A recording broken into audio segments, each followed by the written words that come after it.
everybody. It's the Z Lord podcast. And Here it is. There's Carter on the drum, the little drummer boy. And I'm teZa.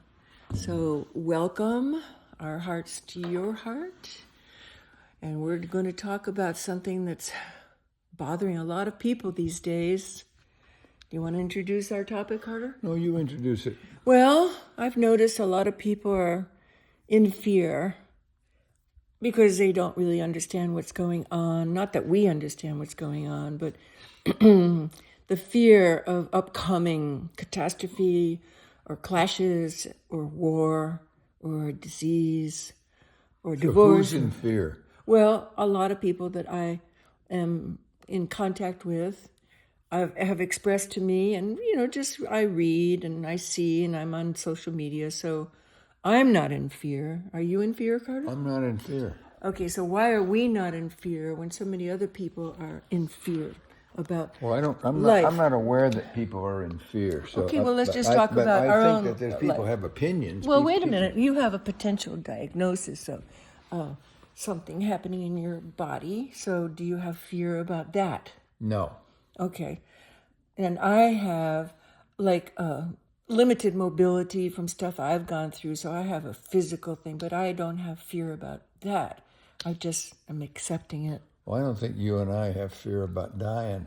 Of course, we're 80 years old, so we've accepted. I've accepted my death. If I die, if I get a diagnosis, if that's what God's got for me, I accept. So I'm not afraid of dying. So you think that people, at least now, who have fear, it's based upon like losing life, losing security, losing. Well, I'm not so aware that people are afraid. I'm aware that people are pissed off, and that people have strong opinions, and that people, think we should do this or think we should do that. That's a big. Don't you think that's drive. just another mask that fear wears? I think it's fear at the base of it. When people get angry, they're pissed off that things are not going their way, the way they see it. So I think it has to do with fear. Okay. Well, I think in my opinion, first of all, we do drift in and out of fear, just like we drift in and out of everything in life. And all important things have a season, and they come and go, and that's what being alive is. Today you feel one way, and tomorrow you feel another. And so, or the next minute. Yeah, and part of this exercise is to manage, to try to manage the happiness and try to manage peace and feeling good in our lives if we can, in my opinion. Mm-hmm. But we're all subject to the whims of our feelings, and they come and go, and so we're constantly, all of us are always working on them, and once we get it straightened out, 10 minutes from now it changes. So that's the ongoing permanent exercise in which we all live. So the question is, can we when something like a fear comes on us, can we take a stance and say, oh, there's fear, I'm not going to let that overtake me today so I have a crappy day, or that I get too scared and have to walk around feeling scared. Like, for instance, Let's get more specific. Well, let's say you're in school and you got a bully, and there's a big, tough, strong bully who's pushing everybody around, punching kids. Let's say that. So then you come in, and there's the bully, and he comes over and wants to punch you. So immediately there's a fear aspect of that. So the question is, what do you do about the immediate bully, which in this case would be like Iran has been bullying everybody around for many, many years. And now all of a sudden we're standing up to the bully, and some people are scared and some people aren't. I'm not scared of that. I think it's time. Yeah, but I'm not scared. Not everybody thinks that way. Everybody else thinks, oh, God, don't poke the bear. Oh, yeah, don't interfere. Well, it's like Stay the bully. out. So that's a simpler thing. So are you gonna punch the bully? Are you going to cower back in fear? Is somebody that's bigger and stronger than you going to step up and save the day and punch the bully? What are you going to do? So that's That's really the question. So when How are you we going to think about when it? we were raising our kids who are now grown and have kids of their own, we actually taught them, or little Cully. Cully was like, I don't know, 6 years old at the most, and he had a bully. And our son Cully, who's now 40, he was a pretty strong kid, but this kid terrified him because Cully had a big heart and he was not an aggressive kid. So we actually did some role playing. I remember you pretended you were the bully and you came up behind him and grabbed him, like which this bully did in school, and you taught Cully to step on the guy's toes, right? Remember that? I So don't remember that, no, but that's a I good know way. there's so many things you don't remember about raising the kids, but so we went through a role playing thing to teach him that it's okay for him to, stomp on the bully's toes and to try to get him off of his body. And so that's what we're going through now in our society. We can't let bullies just control everything. And now we have poked the bear. There is a lot of aggressive stuff going on. We don't have to go in the details. This is not a political, this is not a news podcast. This is a spiritual approach to life. You have to stand up to the bully. You have to. You just have to stand up to the bully, even if you get your butt kicked. But you can elicit help. You can, and in this case, everybody in the world is against the Iranians, except maybe the Houthis. I mean, all of the Arab world over there is scared of them too. All the UAEs and the What's Qatars UAE? and, Oh, and all the the Arab. Saudis and everybody nobody likes getting pushed around by the Iranians, and so now we've stood up to them, and now we've got to do something. We can't. Right. I don't think we can just let it sit and hope it goes away. I think we've got to. No. We got to engage, and it's scary. There's no question, Yeah. and there may be a It's big scary. war break out, especially if they've got an A-bomb in there hiding somewhere. They're liable to fling it, and so, but. I'm ready to die, and I'm sure that a lot of other people are not ready to die, and so the younger the people are, probably the less they are. But I think that part of life and part of coming to grips with things is having an attitude of accepting what God has for you at the end of the day, and we're all going to die, and if it's today, well, that's the way it is. To make the world a safer place, sometimes we have to take action. We don't just, sit there in quiet and say, oh, it's happening. We just have to accept it's happening. No, I think that there's a call to everybody to be a spiritual warrior, not just a spiritual peacemaker. And different situations call for different actions among us. And right now, we're close to taking some real serious action because the bear has been poked, and the leader was assassinated or killed, or however you want to say it. And those people, when you start shouting revenge at funerals, we're talking about primordial gut tribal stuff. And that's scary, right? Yeah. That's scary. That's like... Well, there's two factions over there. There's the poor people that are unarmed that have been standing up and getting killed for years, and they're still getting killed by the guards. And then there's the people that are in charge that have the guns that are pushing everybody around and forcing their will on not only their own citizens but the rest of the world. So, but it kind of reminds me. We saw this great documentary piece the other day about Grant. Remember that? Ulysses S. Grant. And so that was about the American Civil War, and that whole thing came down to a decision that they were just gonna not have slavery, period. That's what it was about. Right. And then when Lincoln got elected, and basically running on that thing, on that platform, Right. Equality for all. Then South Carolina seceded from the Union within about 4 days or something ridiculous. I didn't realize it was quite like that, but it was like that. And then the next thing you know, now there's a civil war. And so they were willing to stand up and fight for slavery, which was a really bad cause. And A bad cause? a bad cause. Fighting for slavery was not, I mean, Grant even made the conversation. What do you mean a bad cause? I don't understand. It's a great cause to stand up for equality.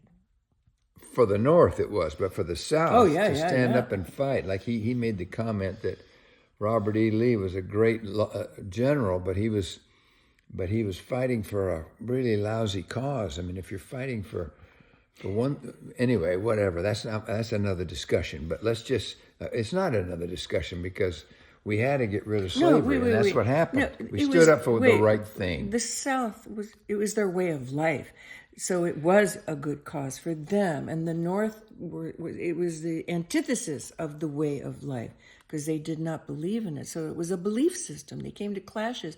The same thing that's happening with, the Iranians, because their belief system is their belief system. And It's different because the South was wrong. Slavery was wrong. And we human beings stood up against it and stopped it. But the Iranians are just wanting power, and they don't have any justification. But at any rate, let's don't get off on that part. Let's just say that it's okay to differ. Well, that the North stood up, and we fought about it, and it was brutal. God, it was awful. Went on. God, it was awful. We all know how bad the Civil War was, and if young people don't, please read a history book or go to Gettysburg. Yeah, it's pretty awful. And then Grant just slowly, finally, when he got in charge, he just ground them down, and that's what you have to do with the bullies. You just finally have to fight and grind them down. So have we come to that point with Iran? And I think we have. But I'm not the only one in the world. Maybe it isn't. There's a lot of people that think, oh, we shouldn't do it. So I don't know everything, but my opinion is... No, we're talking about fear. The time has come. Let's on the fear part. Yeah, well, that's what people are scared of. People are scared about the Iranian situation, and they should be. Here we are today.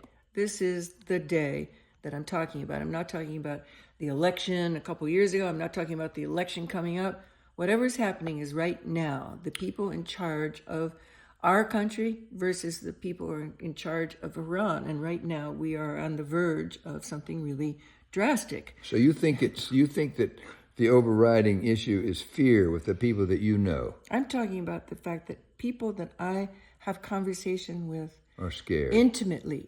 I have intimate conversations. I don't have superficial ones because I'm involved with the 12-step program. I'm talking about, where people really get honest about their feelings. You say I have superficial conversations? Well, you're not in the 12-step program, so you wouldn't know what people are really feeling unless you go that's true. below the surface level. I mean, Carter, you're an athlete. You're out there playing sports. People are not going to talk about this shit on the court. They're not, because it's going to... I don't hear much about fear. I hear a lot of opinions. You're not going to hear that kind of fear that I'm talking about that people get into or don't want to talk about. They say, no, we're not talking about that. The imminency of what's happening in our society right now. So what do you think about this fear stuff? I think that fear is the opposite of love. And if people are not addressing the fact that they have fear, they're running away from the possibility that they can be in the state of open expansion, understanding, awareness, which is the opposite of fear. Fear is contracted. Fear is wanting to control the situation, and sometimes to the effect of being in denial and not wanting to know the facts because it's too scary. But that keeps you, it backfires. You keep in a constant state of fear because that fear, whether it's of a disease or your husband's cheating on you or war coming, if one doesn't address the source of the fear, it just gnaws away at you like something eating away at your very foundation. So do you think if you have fear, you should get away from fear? You should address it and try to overcome the fear so that you get into another state? Is that what you're saying? Yeah, I think that people, I agree with that. People who are in fear should just not be in denial of the fact that It's scary. They don't want to. They don't want to address it. They don't want to talk about it. They don't want to see other facts than what they have decided is their facts, and they have not seen the whole picture, that there are other choices besides fear. So what would you, is that what you would say to someone who you were discussing and they were scared Yeah, I would. I would say about, that. let's say they're scared about the Iranian situation that's going to turn into war. What would you say? Well, I would say that it's, first of all, there's a lot of things about the bigger world that's called politics that we don't have any control over, except, lucky us in America, we do have, excuse me, a democracy where we have the ability to elect our officials. So, okay, here it is. We have already done that. There's nothing we can do about who's in charge. They are in charge because of extenuating circumstances that came before all this happened, this moment, this day. So it's not like an isolated thing, like, oh my God, all of a sudden there's this person declaring war. There's a history that comes up to this moment, boom, and that is what we're dealing with, this moment in time.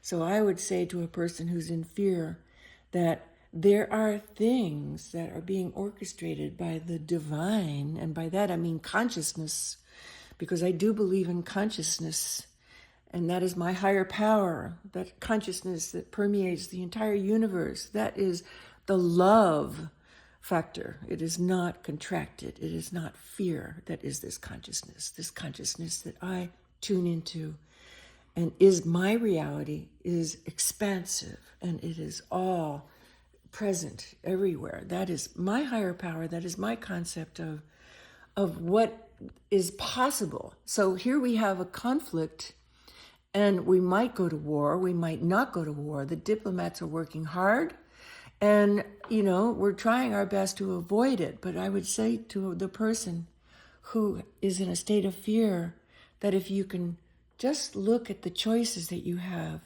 and realize that you can switch from the fear that you're afraid to even look at because it just is so crippling, if you could just switch it to a different way of approaching life, and in this instance, the fear of war, to say that, okay, it's happening, and maybe it's going to take us to a better place. Because just like we taught our little son that it's okay to stomp on the feet of the bully, and it's not okay for him to just get trampled on by the bully, that we had to teach him it was good to stand up for yourself. Just now, we're doing that in a much bigger, much more powerful way because we're nation to nation. And so it's a question of opening our minds to facing the fear, not running from it, not denying it, and realizing that we can put some love, the acceptance, the energy of understanding, the energy of not being in fear, which might, just might, have a collective energy, that collective consciousness that Jung talks about, that is a reality, that everything is connected through consciousness, the collective consciousness of humanity. If we can all practice being expansive and open and filled with love, it just might make a difference in what's happening. The diplomacy, the lack of aggression, the change of heart, whatever happens, we don't know. We don't know who's going to decide which or what. We all have our roles in life. Mine is not a diplomat. Mine is not a politician. Mine is a believer in the power of love. I don't believe in the power of fear. I don't believe in the power of control. That's the fear aspect. So you would say the certain part of this then is, number one, we've elected whoever's in charge. This guy's in charge. We've elected him. So that decision has already been made a couple years ago. So this is what we got. Yeah. So now here we are in this situation, and it's playing out. It's playing and out. So we can have our opinion of whether he's doing a good job or not a good job, but it doesn't have anything to do with it doesn't have anything to do with it, because whatever's coming is coming, and our job is to not be scared, but to be helpful and to be accepting in some ways and to influence it as much as we can the others. So there are, though, is that what you're saying? Yeah. Okay.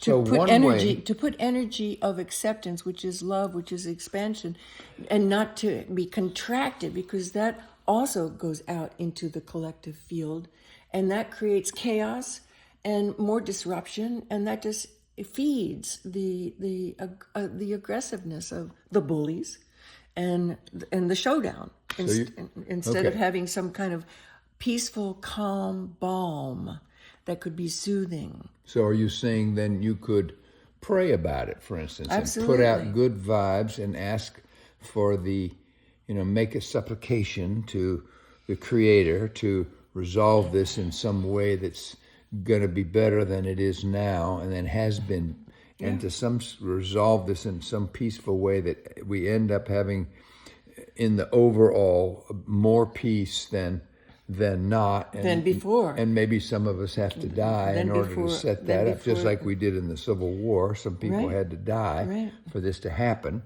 and that seems to be the way of the world. It's been the way of the world since day one. Well, there's always these wars going on. That's been going on since the beginning of time. You talk about being ready to die about a good cause, like when 9/11 happened in 2001, so that was 25 years ago.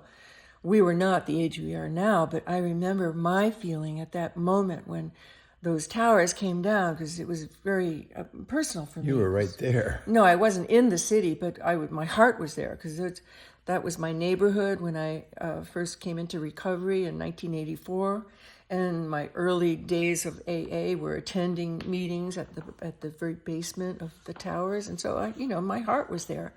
But I had the feeling I'm willing to die for what is right. And what isn't right is for people to bully other people. And there not to be this compassionate oneness where we can come together with our differences on the table and we work it out. So what is not okay is killing each other. That's just not a go. So my predominant feeling at the time of the towers coming down was, like you just said, I'm willing to die for not just this country, but for what is right, for people not to bully each other. It comes down to, yes, the control versus not having control. And when you let go of control, you are in the state of love. And when you want to control something, you are in the contracted state of fear. And it comes out either as anger or depression. And for some people, just denial. They just, can't handle it. So they just don't go there. They don't allow their thinking process to go there. And I know that because I was there at one point. I left the States when the Vietnam scene was going on, because, we're old folks. So I left, and I spent the next 10 years living in the Caribbean and doing my thing and working there and living there and not ever reading the news, not tuning into the superpowers. And that was before even CNN, broadcasted in satellite. There were no cell phones. There was nothing. I just wanted to be in denial. And so I learned the hard way that was not the way to be, because when I came back to the States, I was in a state of shock. I thought, what is wrong with everybody? They're just like, they're zombies. I came back in the middle of Watergate, and everybody was walking around like this big black cloud over them. So denial. More political bullshit More going political on, just bullshit. like today. Right. The never-ending political bullshit. It never stops. It's always something wrong. The answer is not to be in denial. The answer is not to just say, well, somebody else can take care of it. And I think the answer is also to,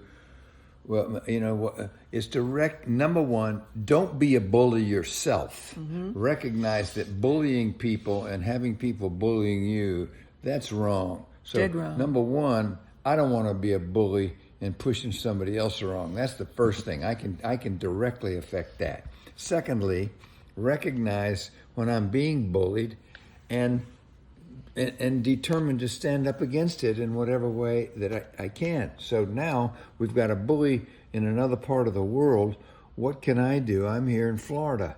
And so there is a school of thought, and there's a definite school of thought in some groups that a small group of people praying and thinking properly can alter the course of history. Yeah. It's been said in not just in one place, but in a few places, in numerous places. Well, the average everyday Joe is going to say, "Oh, you're sticking your head in the sand. Don't waste your time with that. That's not going to do anything." But I would offer that it's not true. It's a subtle area.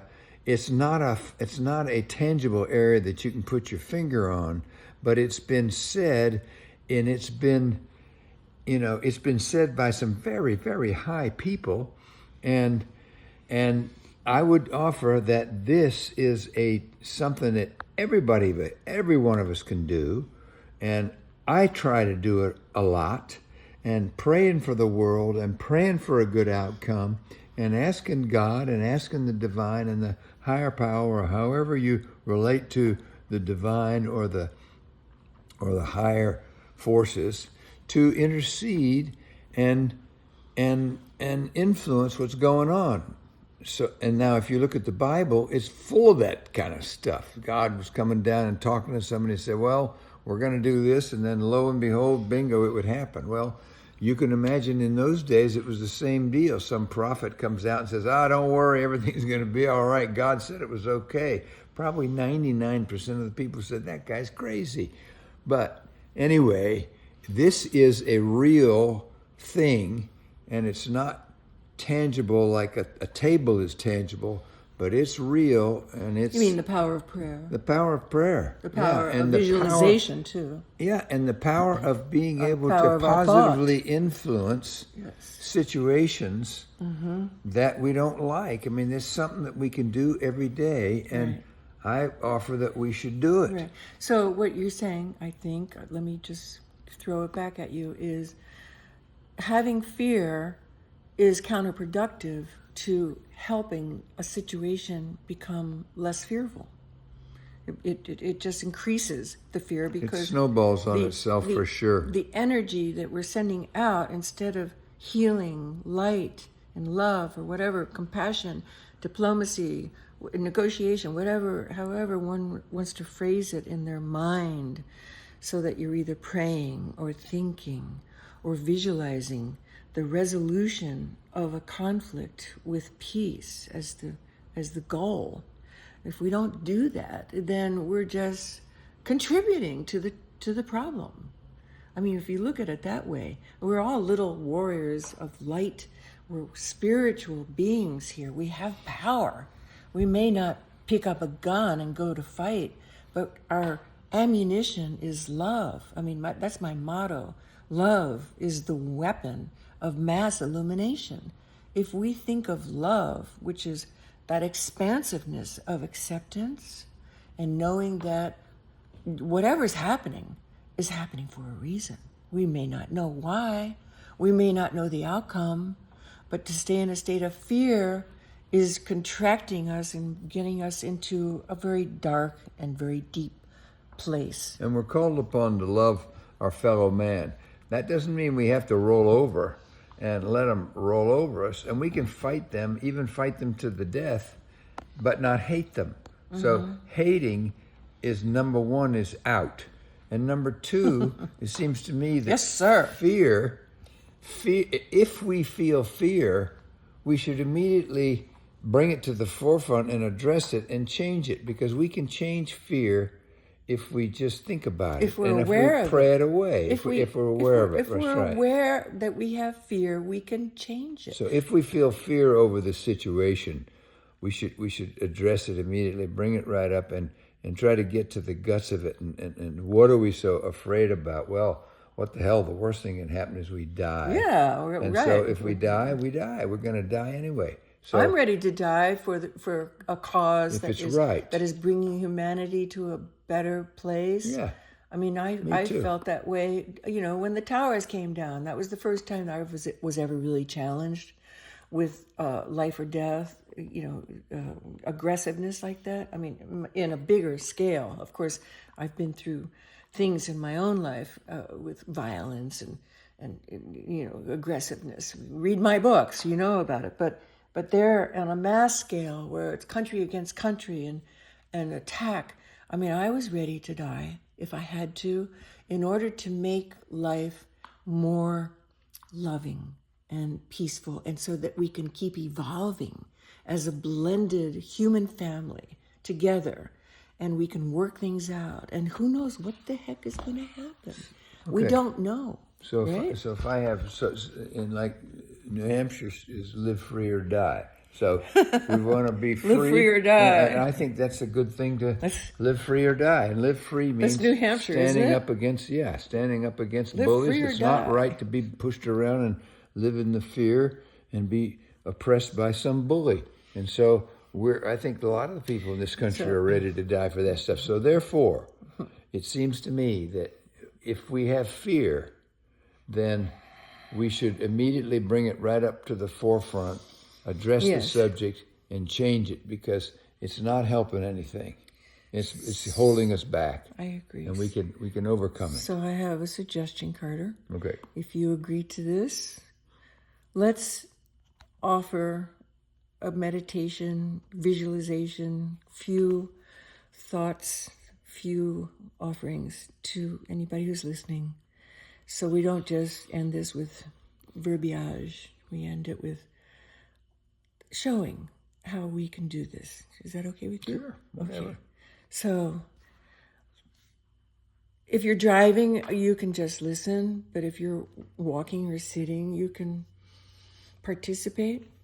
And so we're going to just tune into our breath first to get our minds just settle down a little bit, because we've been talking about some really hard stuff, some challenging stuff, and all sorts of things come up that we want to say and differ or agree with. But let's for a moment tune into our breath and get away from words.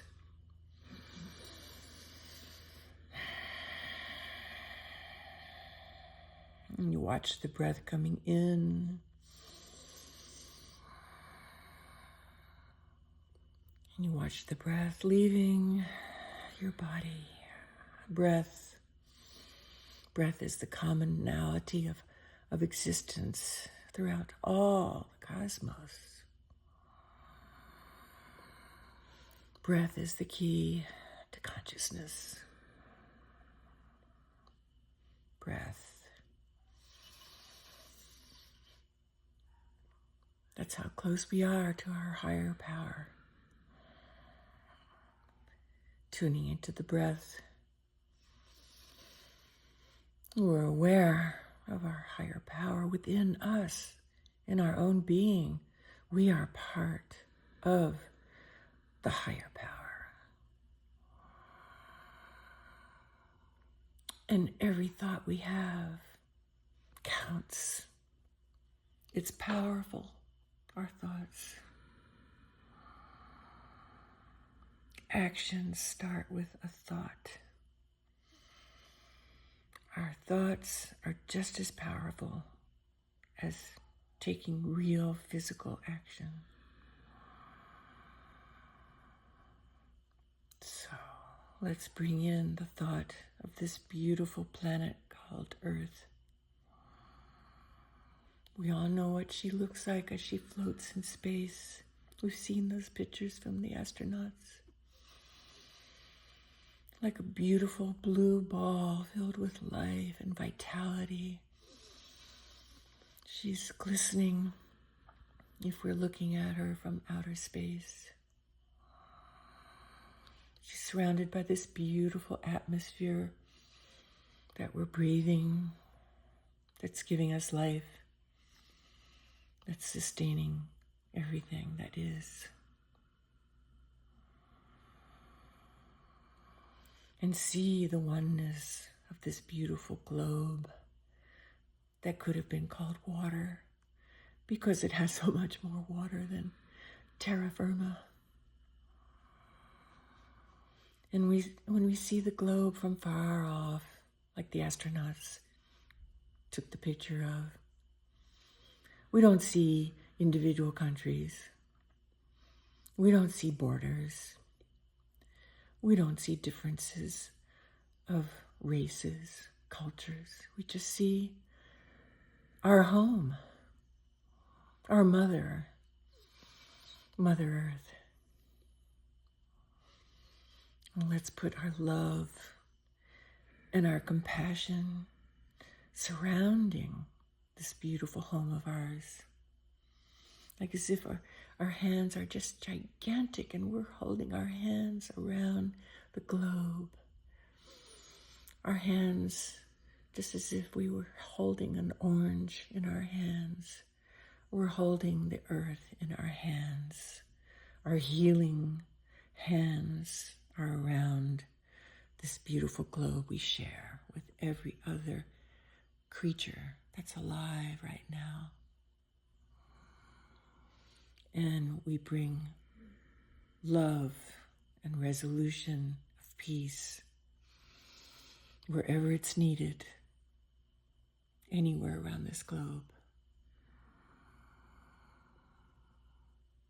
Not thinking about specifics, because it is this huge oneness, this floating ball out in space.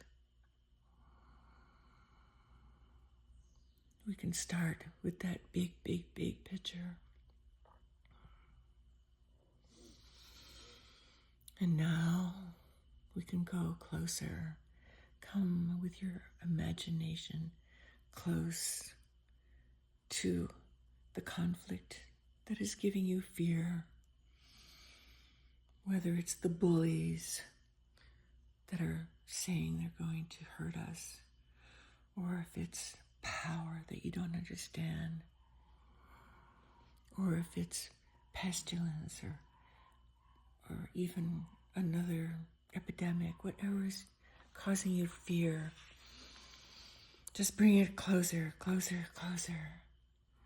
And put your love, your healing energy right around it. Maybe it's your family. Maybe it's your own self. And just keep that quietly, your place of peace, your antidote whenever you feel fear. There is no fear when you choose to be in the consciousness of love. Whatever will be is happening. And we're assisting it with our positive thoughts. And so it is.